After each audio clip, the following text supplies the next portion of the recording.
Alors, c'est vrai que quand je ne fais pas la catéchèse du bon berger en disant la pédagogie de Maria Montessori, je suis coach dans un cabinet qui s'appelle Expand, qui est un cabinet en fait européen. En bonne partie, il y a aussi un bureau au Canada et en Afrique du Sud. Et dans ce cabinet, on est vraiment animé aussi par une vision chrétienne des hommes, même si nos clients sont de toutes sortes. On a des entreprises, des ONG, des églises ou des individus. Mais c'est vraiment une vision qui nous anime. Donc, la vision de ce cabinet, c'est d'aider des entreprises, donc ONG ou individus, à identifier leur mission et l'accomplir dans la dignité. C'est ça, en fait, notre motif. Donc, trouver sa mission pour une entreprise, ça peut aussi à quoi elle veut servir, ou ça peut être pour un jeune, comment il va s'orienter dans la vie. Et l'accomplir dans la dignité, les résiliences en fait partie. Et notamment, les interventions qu'on peut faire, c'est pour faire diminuer l'absentéisme et le burn-out en entreprise. Le Bureau d'Afrique du Sud a développé en fait cette partie résilience, mais en l'adaptant aux familles. Et je suis très contente de vous partager leurs travaux. En fait, une des consultantes a fait même un doctorat en fait, sur ce sujet. Voilà. Alors, on va regarder d'abord la résilience en tant que système de choses qui sont interconnectées entre elles. Et puis ensuite, on parlera de ce que ça signifie d'appliquer ça en famille. Et puis, à la fin, peut-être, qu'est-ce que vous allez emporter sur ce que j'ai dit qui va peut-être vous servir pour la suite. Alors, juste, vous êtes maintenant tous des super pros de Zoom. Donc, pensez bien à rester en mode silencieux si vous ne parlez pas, mais pensez bien aussi à allumer votre micro si vous voulez dire quelque chose et vous serez les bienvenus. Peut-être, comme on est quand même nombreux, posez plutôt vos questions sur le chat.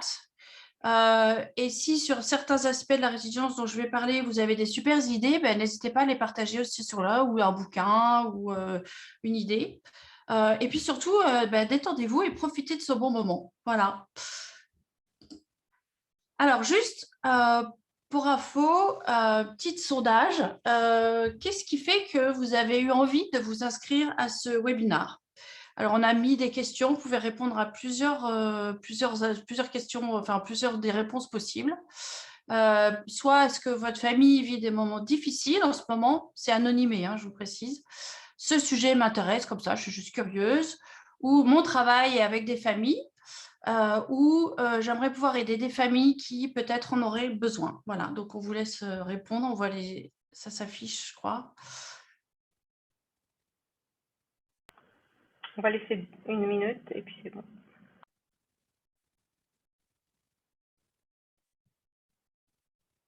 C'est bon, dernière chance et voilà. Ok. Donc, on voit qu'un peu plus de la moitié des réponses, c'est parce que c'est un sujet qui vous intéresse ou que certains d'entre vous aimeraient pouvoir aider d'autres familles. C'est chouette, c'est ça, c'est super si ça peut permettre ça aussi. Il y en a aussi parce que c'est difficile en ce moment et Dieu sait que c'est difficile pour tout le monde. Voilà. Et puis, il y a une personne qui a dit qu'elle travaillait sans doute professionnellement avec des familles. Ça peut être le cas, par exemple, pour si vous travaillez dans une école, il peut y avoir des choses qui peuvent vous intéresser aussi à ce sujet. Ok. Merci de vos réponses. Je crois qu'on peut fermer. Voilà. Alors, l'idée de la résilience. Vous voyez, j'aime beaucoup cette photo. Dans cette photo, vous voyez, on voit une famille qui représente vraiment ce qu'est la résilience. Vous voyez, des gens qui se soutiennent les uns les autres. Il y a tout un système, il y a une structure. Vous voyez, on voit sans doute peut-être le papa qui tient les enfants. On voit la maman qui tient l'ensemble. Elle a plusieurs points d'appui. On voit de la structure, on voit de la force. Pas si facile comme position à faire, mais on voit que tout se tient. Donc, s'il y a une idée qu'il faut regarder, c'est qu'on va regarder des éléments de résilience, mais qu'en fait, tout se tient et tout est un système. Mais déjà, on va déjà définir un peu qu'est-ce que c'est et d'où nous viennent ces idées sur la résilience. Alors, à la base, les recherches qui ont été faites par Expens ont utilisé les travaux d'un psychiatre qui s'appelle un sociologue médical qui s'appelait Anton Antonovsky. Et il a étudié en fait des femmes. Et sur la base de tout un travail qu'il a fait avec des femmes qui ont survécu à l'Holocauste, il a écrit un livre qui s'appelle Salutogenèse, qui est en gros l'origine de la santé. Ce livre a été publié en 79. C'est un peu le père de la résilience, hein. Et il a donc fait ce travail sur des femmes résilientes qui déjà avaient montré de la résilience avant de subir le traumatisme de l'Holocauste et qui ensuite, après ça, ont quand même elles ont déjà survécu, ce qui est déjà une preuve de résilience, mais ensuite ont bien vécu. Parce qu'il faut savoir qu'il y a des gens qui, en sortant des camps, ont eu une vie épouvantable, ont souffert de traumatisme et n'ont pas vécu. Et il a vraiment étudié ce qu'elles avaient de particulier et il a vu qu'elles ont vécu plutôt plus longtemps que la moyenne, en meilleure santé après les camps, qu'elles étaient plutôt plus heureuses et plus optimistes, et elles ont, on peut dire, même fait une expérience d'une croissance post-traumatique, c'est-à-dire que ça les a fait grandir. Et puis, on a pris d'autres études d'autres personnes qui se sont intéressées à ce sujet. Je vais en citer à l'INSEAD, il y a Manfred Kees de Vries qui a fait tout un travail sur la résilience, Micheline Rampe qui a écrit un truc qui s'appelle Air Factor, Thomas Sam-Adeldorf qui travaille dans un cabinet qui fait de la prévention justement pour la santé au travail, Gordon MacDonald et d'autres. Et on voit qu'il y a quand même un fil d'or, ce qui est plutôt rassurant, où on retombe un peu toujours sur les mêmes facteurs. Alors nous, on en a retenu 7, mais on voit que ça revient toujours, hein, ces 7 systèmes. Alors, qu'est-ce que la résilience? Alors, la résilience, c'est une compétence plus une énergie et une capacité pour gérer la pression, la peur, le stress, le deuil, la déception, la critique, les traumatismes. On pourrait parler du chaos. Enfin, je pense qu'on voit très bien de quoi il s'agit, on l'a vécu. Tous nos plans qui changent en permanence, les angoisses, les déceptions. Je pense qu'on peut pratiquement lister tout ça de ce qu'on a vécu au cours de la dernière année. Et on gère d'une manière saine, d'une manière constructive. Donc, c'est-à-dire qu'on encaisse, mais on rebondit de manière saine et de manière constructive. C'est l'opposé du PTSD, la post-traumatic syndrome. Alors, le système. Alors, je vais vous décliner un peu ces compétences particulières qui sont liées à la résilience. C'est 7 compétences et des sortes de ressources, comme une sorte de mousse qui permet de développer ces compétences. Il y a des ressources sociales, des ressources structurelles, et je reviendrai un peu sur ça après. Alors, les compétences, vous voyez, là, on a aussi une photo où on a un bâtiment, c'est le bâtiment de Vuitton, là, dans le bois de Boulogne, là, de ce musée d'art contemporain, où tout se tient, il y a une certaine beauté dans l'ensemble, tout se tient. Alors, ces 7 compétences, on va les regarder brièvement, mais je vous les présente plutôt en tant qu'adulte, hein, en tant que personne. Ensuite, on va les décliner sur ce que ça veut dire dans vos familles, sachant que vous avez quand même un rôle particulier dans la famille, que vous êtes quand même plutôt des leaders dans la famille. La première, c'est l'idée d'un passé réconcilié. Alors, un passé réconcilié, c'est une compétence qui nous permet d'accepter, d'accueillir notre passé, de l'assumer. Et par assumer, on veut dire qu'on assume ses parents, son éducation, ses succès, ses échecs, ses crises, nos torts. Peut-être que l'opposé d'assumer son passé, c'est soit de le fuir, sachant qu'il ne finit toujours par nous rattraper, soit de rester bloqué dans ce passé, de ressasser toujours les mêmes histoires, et du coup répéter les mêmes erreurs et les mêmes situations. L'idée d'un motif récurrent est quelque chose qui doit nous mettre en garde sur le fait qu'il y a probablement quelque chose dans notre passé qui vient nous hanter et qui nous empêche d'affronter différentes solutions. C'est vrai que c'est quand même particulièrement en période de stress que nos vieux démons peuvent ressortir. Moi, je vois ça en coaching avec des gens au travail. Par exemple, s'il y a une relation au père et à la mère qui n'est pas ajustée, ça peut se répercuter sur des relations avec les collègues, par exemple. Parce que symboliquement, par exemple, votre boss, c'est votre père. Et donc, si vous n'avez pas de relation avec votre père, vous risquez de reproduire des choses. Voilà. La façon de savoir si on a pas un passé réconcilié, probablement, c'est que certaines choses vont déclencher des sentiments très forts. Ça, c'est probablement le signe que c'est… Voilà. Alors, quand on a un événement traumatique récent, c'est normal hein, d'avoir des… Enfin, ce qui n'est pas normal, c'est quand c'est des choses anciennes qui restent présentes. Deuxième chose, c'est un optimisme réaliste. Donc, qu'on peut aussi assimiler à une forme de gratitude ou de reconnaissance. Là, vous voyez, Aristote, il disait qu'il y a dans la vertu, c'est d'être un peu au milieu, d'être ni l'un ni l'autre. On peut dire que dans les deux erreurs, ça serait, vous voyez, l'optimisme béat, qui est une forme de négation de la réalité. Si vous lisez, par exemple, Viktor Frankl, qui parle de sa vie dans les camps, il disait, par exemple, il y a des gens qui disaient « Mais là, à Noël, on sortira ». En fait, ils n'avaient aucune idée de la date à laquelle ils seraient libérés, aucune.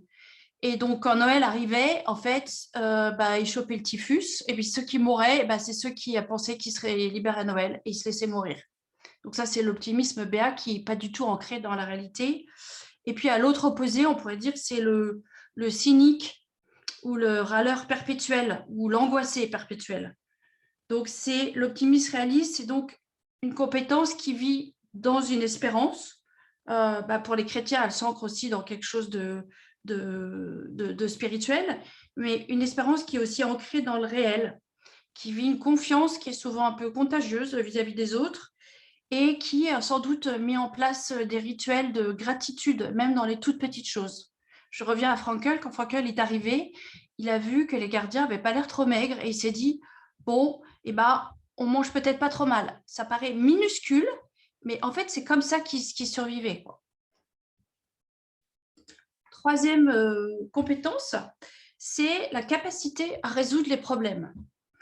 Alors ça, c'est une compétence qui permet d'analyser les situations et les difficultés qui se présentent à nous avec du recul et de manière un petit peu systématique.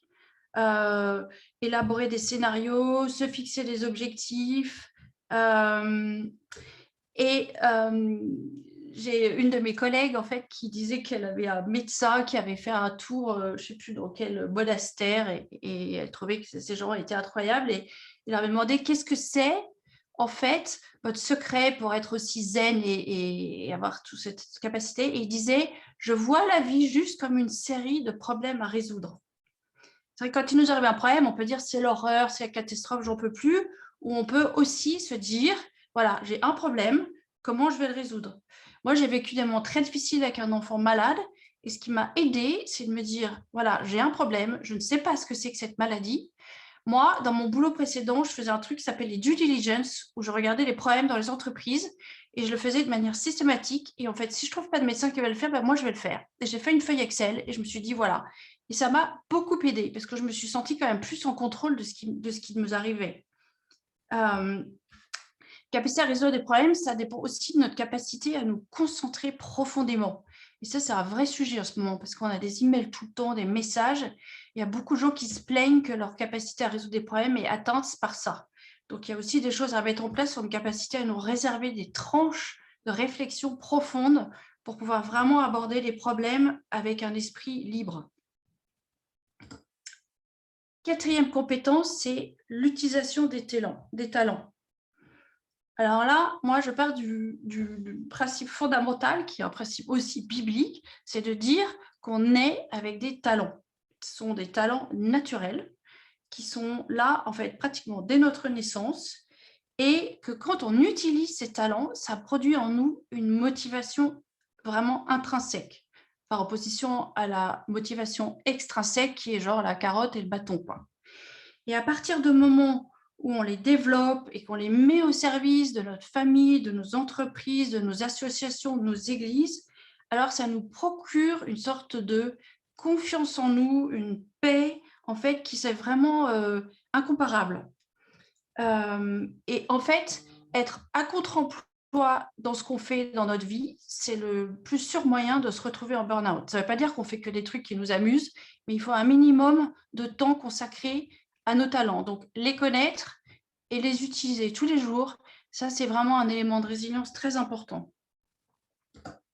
Cinquième, discipline de vie. Bon, ça, ce n'est pas difficile. c'est développer une vie saine. Et une vie saine, en fait, c'est 4 choses: le sommeil et le repos, une alimentation correcte, surveiller son poids et manger ce qu'il faut, faire de l'exercice. Et le 4e, avoir des temps de silence et d'intériorité. Si vous êtes chrétien, ça peut prendre la forme d'un temps d'intériorité avec la prière, quoi. Et donc là, vous voyez, par exemple, on voit bien le côté système. Quelqu'un qui a un manque chronique de sommeil est incapable de résoudre des problèmes et de prendre des décisions correctes, par exemple. Donc, vous voyez, on peut déjà voir un peu la façon dont ces différentes choses sont liées. 6e, passion et confiance en soi. C'est avoir confiance, se faire confiance et faire confiance aux autres.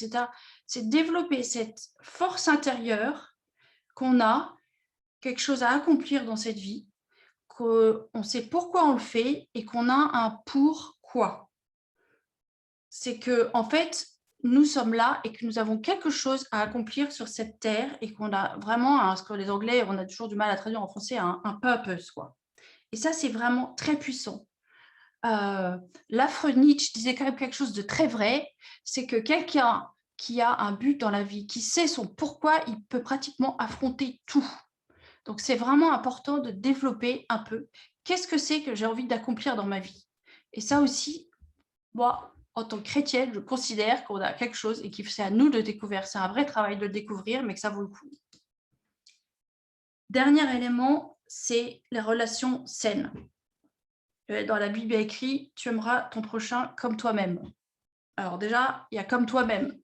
Donc, avoir une vraie bienveillance envers soi-même, développer des relations chaleureuses, être l'ami qu'on aimerait avoir ou qu'on aimerait être, et aussi travailler différents types de relations. Ça peut être d'abord un réseau de pairs, PAIR, de gens qui font la même chose que nous, avec lesquels on n'a pas de relation hiérarchique.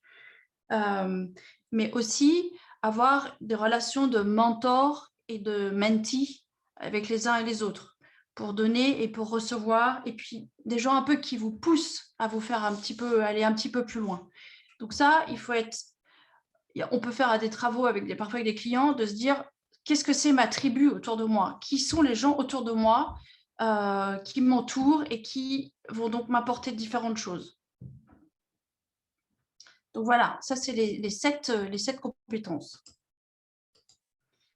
Alors vraiment, on a tous des points forts et des points forts. Alors là, on a un petit outil où les gens remplissent un questionnaire et puis, vous voyez, on a un graphique comme ça où on voit où est-ce qu'on est fort et où est-ce qu'on est moins fort. Donc, vous voyez, cette personne totalement fictive a des points forts et des points faibles. En général, je conseille aux gens de choisir, de travailler, pas sur trop de trucs, peut-être un point faible, et puis de prendre un point où ils sont plutôt pas trop mauvais et de devenir encore meilleurs. Et en fait, en travaillant juste sur une ou deux variables de la résilience, on peut en réalité faire augmenter tout le reste. Je ne sais pas, on pourrait par exemple imaginer que cette personne découvre un peu plus quels sont ses talents et en fait, elle va se sentir mieux et on va pouvoir dire que probablement, elle va développer une confiance ou une relation aux autres meilleure parce qu'elle sera plus dans son élément, quoi. Donc, en fait, ça a un impact sur tout. Donc, ça vaut le coup même de faire des petites choses parce que ça a un impact après sur tout le reste. Et alors, au service de ces 7 compétences, il y a des ressources. Alors, les ressources, ça peut dépendre de nous et puis ça dépend aussi de l'environnement dans lequel on est. C'est pour ça que, par exemple, quand on fait une intervention en résilience en entreprise, on a besoin de travailler avec les leaders parce que c'est un peu eux aussi qui sont responsables de l'environnement dans lequel les gens bossent. Alors, je vous les cite parce qu'on ne va pas avoir le temps de regarder tout, mais il y a ce qu'on appelle les ressources sociales, les amitiés positives, développer une culture appréciative, c'est-à-dire qui sait reconnaître quand les choses vont bien et qui sait regarder un peu ce qui va bien, une culture de feedback pour pousser les gens à se développer, proposer des leaders et des modèles inspirants, et ça, pour des ados, par exemple, c'est hyper important. Et puis, avoir des réseaux de mentors et de conseillers. Je pense que si en entreprise, on arrivait à mettre en place des mentors à différents niveaux, il se passerait des choses, on l'a déjà vu, mais ça peut vraiment changer la donne, quoi. Pareil, pour nos enfants, c'est quoi les amitiés positives? Vous voyez, ça, là, on est plus, c'est plus le leader, quoi. Est-ce qu'on donne un retour assez honnête aux gens? C'est pas la critique, la culture du feedback, mais c'est quelque chose qui va vous faire bouger, quoi. Et puis, il y a les ressources structurelles. Dans les ressources structurelles, c'est d'avoir le travail qui correspond à mes talents. Alors, parfois, on peut une fois qu'on voit un peu où sont nos talents, on a parfois, dans certains jobs, une petite marge de manœuvre pour se dire qu'on va plus utiliser, parce que finalement, à la fin de la journée, les gens, ils taillent un peu leur job à la mesure de ce qu'ils veulent. De l'autre, c'est d'avoir l'idée de progresser dans un domaine de savoir. Je sais que, par exemple, en coaching, quand j'ai des gens qui arrivent à un certain âge, je dis, vous savez, autrefois, les artisans, ils faisaient ce qu'on appelait un chef-d'œuvre, qui était vraiment la marque qu'ils étaient devenus des maîtres dans leur domaine. Et je me dis, dans votre boulot, ça va être quoi votre chef-d'œuvre? Je pense que c'est intéressant, l'idée de progresser.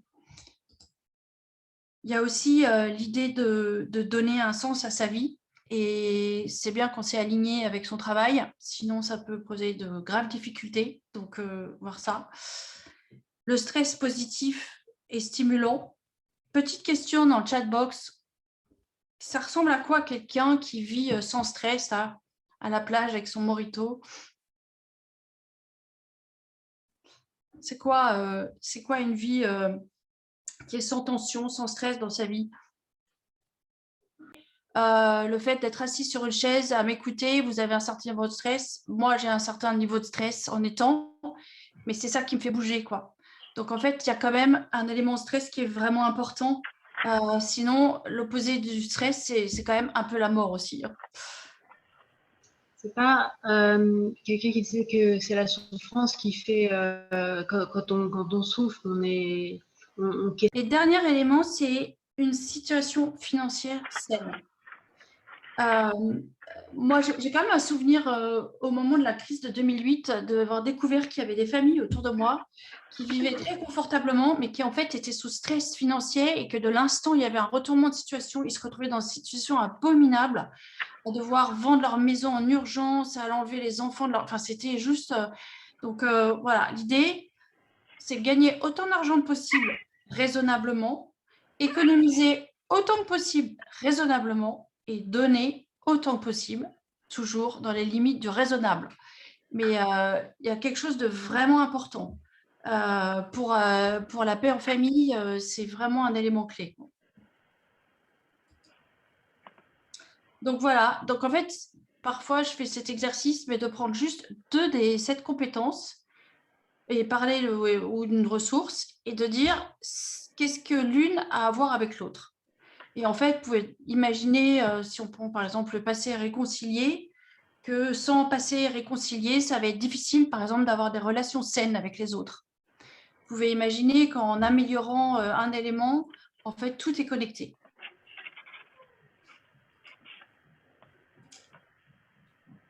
Alors, j'ai une petite question pour vous. Vous pouvez juste répondre pour vous-même.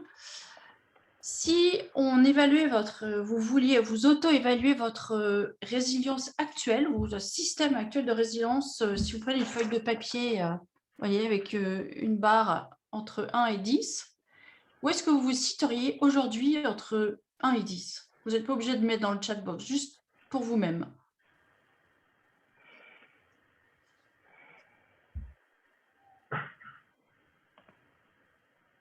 Notre système, il peut être mis à mal par moment et puis ensuite revenir et revenir. L'idée, c'est que, vous voyez, c'est comme un ressort. Il peut être tiré à des moments, mais l'idée, c'est qu'il revienne dans sa forme initiale, voire qu'il devienne plus costaud. Et une fois que vous avez fait ça, comment était ce système, si vous essayez de vous souvenir, il y a 2 ans? Est-ce qu'il était plus fort ou est-ce qu'il était moins fort? Il n'y a pas de raison, enfin voilà, il y a aussi des événements qui font que notre système, il est plus ou moins mis à mal. Et juste, ça vaut le coup parfois de prendre le temps, juste quelques instants, pour se dire qu'est-ce qui s'est passé? C'est quoi les éléments qui font que mon système aujourd'hui, il est plus fort ou il est moins fort?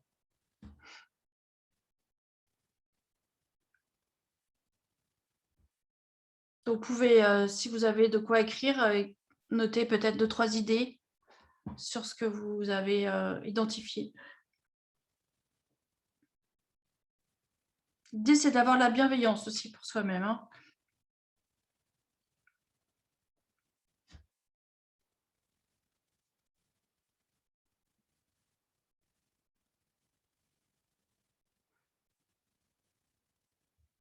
Alors, ce que je vous propose maintenant, c'est que, voilà, on est arrivé à la moitié du topo. C'est juste maintenant de prendre le temps de se dire qu'est-ce que ça veut dire tout ça en famille? Sous quelle forme ça peut prendre quand on est parent? Alors, ce que je vous propose déjà, c'est de peut-être en petit groupe dire, à votre avis, quel fruit, pourquoi c'est important de développer la résilience en famille? À quoi ça peut servir? C'est quoi les idées qui vous viennent en tête? Donc, je vous propose que Isabelle vous mette en petit groupe tout petit pour que vous ayez le temps de parler parce qu'on va vraiment faire 5 minutes. Quelques idées qui se rapprochent un peu de ce que vous avez dit. L'idée, c'est d'aider quand même vraiment au mieux les enfants à affronter les défis de l'avenir. Je ne sais pas, c'est une remarque que je fais. Moi, j'ai des enfants qui sont... J'en ai encore en école, mais les autres sont en université. Et je constate que quand ils commencent à quitter le nid pour aller à la fac, moi, j'entends parler beaucoup de burn-out autour de moi, énormément. Je ne sais pas si on avait plus avant ou après, mais c'est vrai que je m'interroge. Je me dis, est-ce que c'est vrai qu'avec le niveau de confort qu'on peut offrir à nos enfants, une certaine prospérité aussi, on voit quand même pas mal à Londres, je me suis demandé, est-ce que nos enfants sont moins résilients ou est-ce que, voilà, ou est-ce que ça a toujours été comme ça? Mais autour de moi, je suis assez frappée par ça. L'idée, c'est que aussi, c'est prévenir plutôt que guérir, parce qu'une fois que quelqu'un a sombré, c'est très long. Enfin, un burn-out, on parle d'années pour se remettre, pas de mois. Et puis, je me dis, c'est aussi parce que des familles résilientes, elles sont aussi une aide pour d'autres. Et que si des familles aident d'autres familles et leur permettent de gérer ça, c'est aussi une façon de contribuer à un monde meilleur. Alors après, on va faire quelques outils. Donc là, en quelques minutes, on ne va pas prétendre à faire le tour de tout, mais voilà, des idées, à quoi ça peut ressembler. Voilà, des trucs, voilà. Alors, première chose, c'est passé réconcilié. Alors, ce n'est pas très facile d'expliquer à un enfant, nous allons travailler sur ton passé réconcilié. En revanche, apprendre à un enfant à identifier ce qu'il ressent, ça peut être quelque chose de très utile. Les choses sont difficiles. Je crois que quelqu'un coupe son micro éventuellement.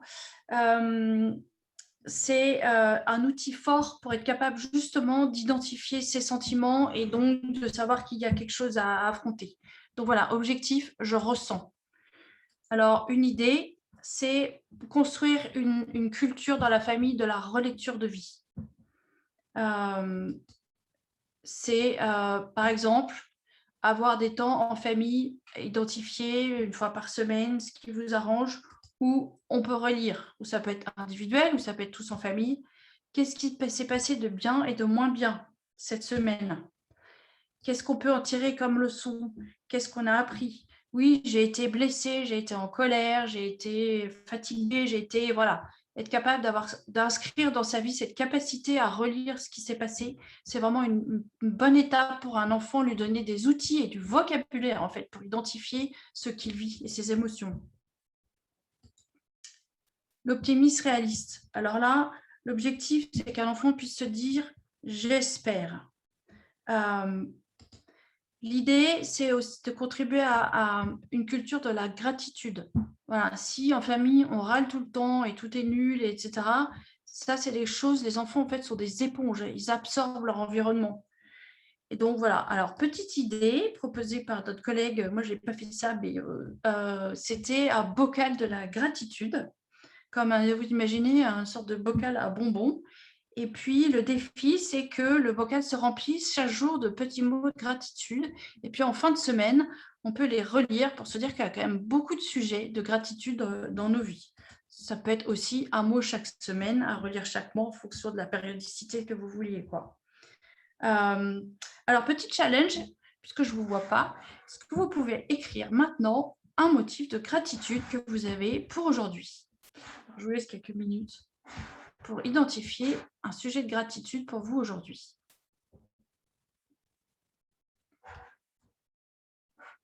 Alors là, je n'arrive pas à voir le chat, alors je te laisse dire, Isabelle, si tu vois des choses.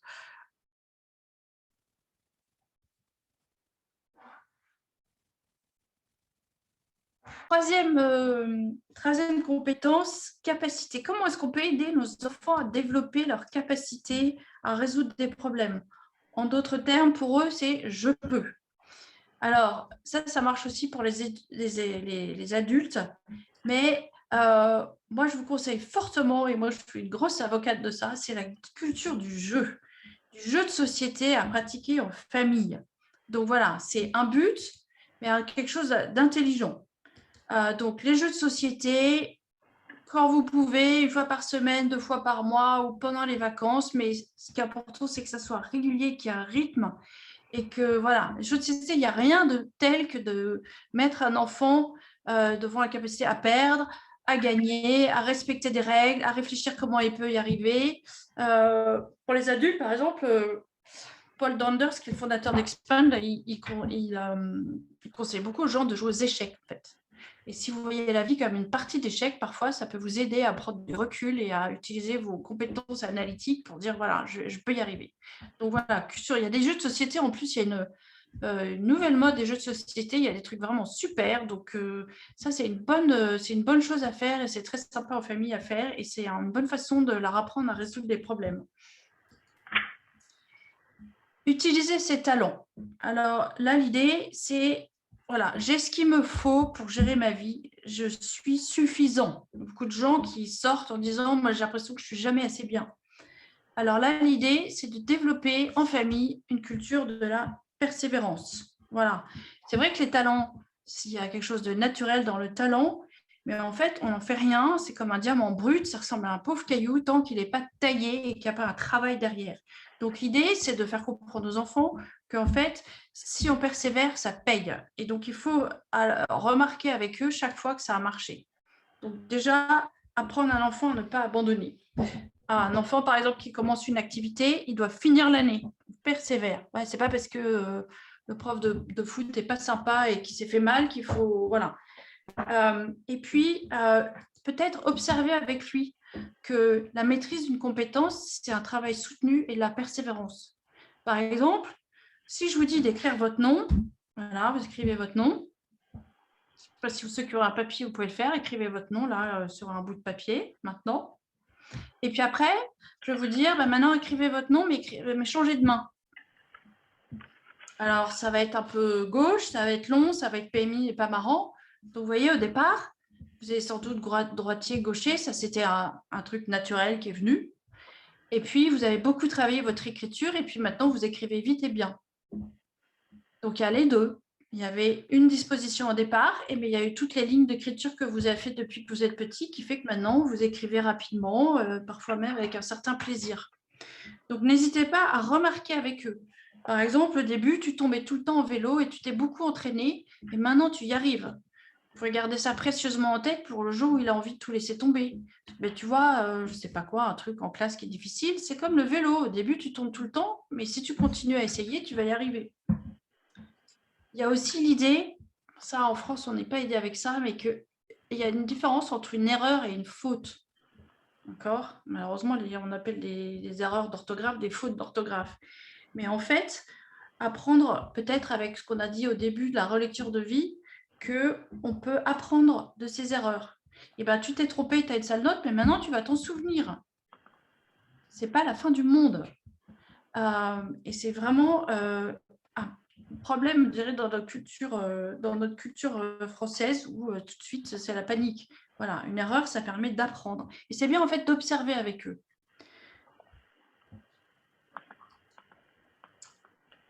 Dernier, le cinquième, c'est la discipline. Alors, la solide, c'est je suis fort, je suis solide. Et là, pour leur donner une sorte de solidité intérieure, c'est développer une culture du silence. Alors, une culture du silence, ça peut passer, par exemple, ça c'est des idées, hein, la discipline de vie, ça a aussi plein d'autres aspects.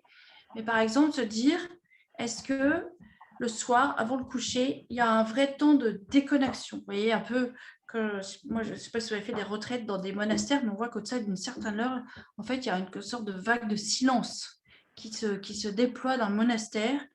Et voilà. Et en fait, on déconnecte, on a un livre, un coloriage ou une activité calme et on ne parle pas. On ne se connecte pas à ces écrans. Moi, je sais que ça, c'est quelque chose que je pratique beaucoup, mais moi, avec les ados qui s'agissent, quand tu veux savoir, un peu rough and tumble, moi, je sors et je dis non, là, c'est plus l'heure. Il n'y a plus de bruit, il n'y a plus de bagarre, il n'y a plus de machin. Là, c'est plus l'heure. Là, on a tous besoin de se déconnecter. Donc, un certain niveau de silence qui peut être aussi voilà, un temps éventuellement d'encouragement, ça peut être un moment de prière familiale où on peut rester aussi en silence. Et ça construit une force intérieure très forte d'être capable de faire face à son silence. Il y a beaucoup de gens, il y a des expériences, hein, on propose aux gens un quart d'heure sans rien faire en silence ou de prendre une décharge électrique. Et dans les expériences, il y a les 2/3 des gens qui préfèrent une décharge électrique. C'est quand même un vrai souci. Hein. Donc la culture du silence. Alors après, passion et confiance en soi. Alors, comment ça peut se développer chez les enfants? Là, l'objectif, c'est je sais qui je suis. Et là, c'est d'avoir une vraie culture qui valorise. Alors, attention, quand je dis valoriser, ça ne veut pas dire faire des compliments aux enfants en permanence en leur disant « je suis fière de toi, je ». Un enfant, il n'est pas là pour vous faire plaisir. Il n'est pas là pour faire plaisir à ses parents. Il est là pour avoir de la valeur indépendamment de ce que pensent les autres de lui. C'est vraiment important. Donc, on peut le valoriser sans lui faire des compliments. Je ne sais pas si vous voyez, mais c'est de lui dire, quand il a fait quelque chose qui est vraiment bien, tu as beaucoup travaillé sur ce dessin, tu dois être content de ce que tu as fait. Mais ce n'est pas l'important que ce soit pour faire plaisir à son papa et à sa maman. Bien sûr qu'ils veulent nous faire plaisir, mais comme on dit en anglais, on ne va pas les transformer en pleasers. Parce que ça, c'est une vraie vulnérabilité ensuite, plus tard, de devoir être juste là pour faire plaisir aux autres. Donc, une culture qui valorise, c'est valoriser son enfant donc le plus souvent possible en lui montrant qu'il a de la valeur, qu'il a un rôle à jouer. Par exemple, vous pouvez dire qu'ils ont une identité propre. S'ils se comparent aux autres, par exemple, ça c'est un truc très destructeur. Voilà qui tu es. Et aussi en leur parlant de leur passion et des vôtres, du sens de leur vie et de la leur. Donc, eux, ils s'intéressent beaucoup à ce qui vous passionne et de ce que vous voyez comme sens de leur vie. Ils écoutent beaucoup, ça les intéresse. Et donc, tout ce que vous pouvez leur dire sur ça et leur faire remarquer, tiens, je remarque que ça a l'air de beaucoup t'intéresser, ce sujet. Parlons-en. Ah, c'est vraiment intéressant. Là, ils découvrent qui ils sont, en fait, progressivement. C'est à vous d'être observateur de vos enfants pour pouvoir leur en parler. Et puis aussi, surtout dans la vision anthropologique chrétienne, c'est que nous ne sommes pas ce que nous faisons. Nos actions ne définissent pas notre identité. Donc, il faut vraiment bien distinguer les autres, l'un et l'autre. Dernier, les relations saines. Et là, le message, c'est « j'ai besoin des autres ». Alors, peut-être développer une culture de la gentillesse et de la générosité qui vont rester imprégnés au fond du cœur des enfants. Ça peut passer par des actes de générosité spontanés, réguliers, et puis auprès de la famille, des amis, du voisinage. C'est très marquant pour les enfants. Ils s'en souviennent toute leur vie, en fait. Et puis, prendre le temps de réfléchir à ses actions, d'en tirer des leçons. Pas facile d'être généreux, parfois on peut être très maladroit. Donc, développer cette sensibilité, en fait, aux relations aux autres.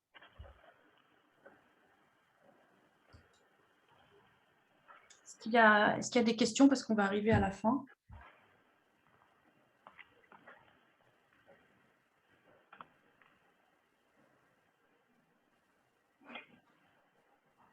Ce que je vous suggère, c'est que si ça vous intéresse, si vous n'avez pas mis en place quelque chose sur la base de ce que j'ai fait là, dans les 48 heures ou 70 heures, vous allez perdre 80% du contenu.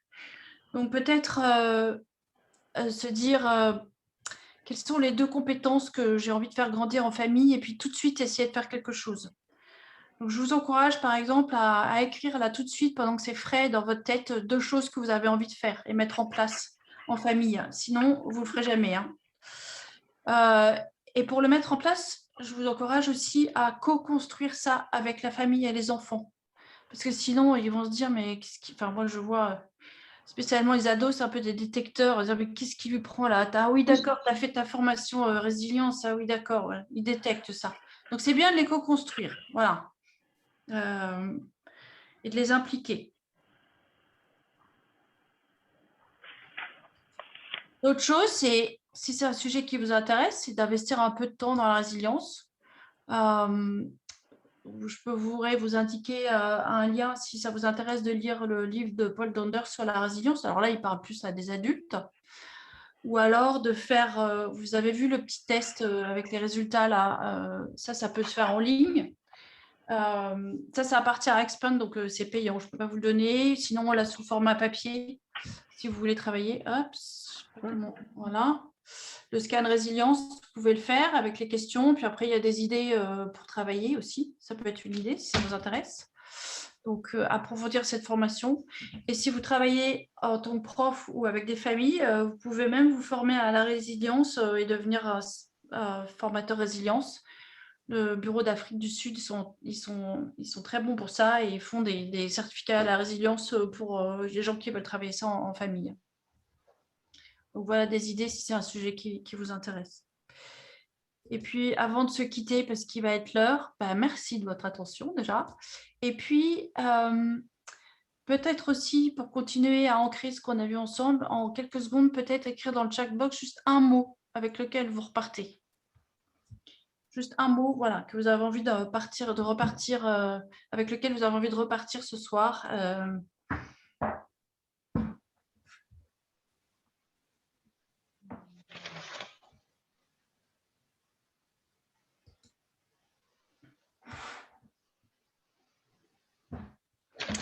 Voilà, relecture, culture de la gentillesse, gratitude. Ah ouais, j'ai un super petit livre qui s'appelle The Little Book of Gratitude, qui est absolument génialissime. Les talents, ouais. Un pourquoi. Passer réconcilier. Bocal de gratitude.